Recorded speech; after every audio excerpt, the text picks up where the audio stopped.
Hello mga ka-LG, good morning.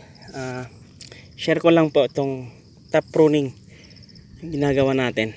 Yung unang video po natin sa top pruning. So, sinasabi ko bago lumabas yung kanyang bulaklak. Okay. So, ito. Kasi pag nagway na siya, kagaya niya no. Magwaway na yan, dalawa na yung talbos niya na lalabas. Bago lalabas sana yung Y, natap-prune na natin. Bakit? Kasi sayang yung panahon na imbes na yung usbong nito lalaki na, pupunta rito sa ayan o, yan na yung unang bulaklak niya, magiging bunga na yan.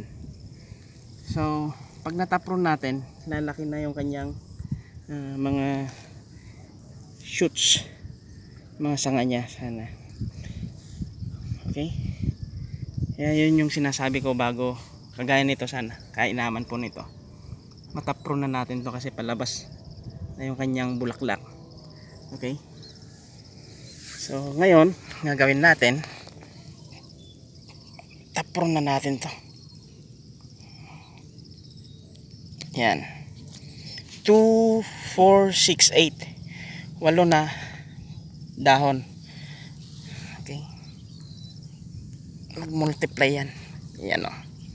Ito. Okay. Yan. Tap-prune natin. Yun. Okay.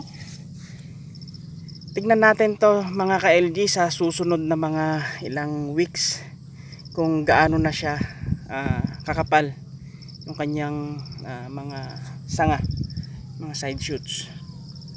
Okay, happy farming mga ka-LG. Ingat po tayo, may bagyo. Ayan o, yan, epekto ni Julian. Okay, although walang signal, number signal sa atin, nakataas na signal warning, pero may mga epekto siya sa pag-ulan, may hangin. Okay, ingat po tayong lahat.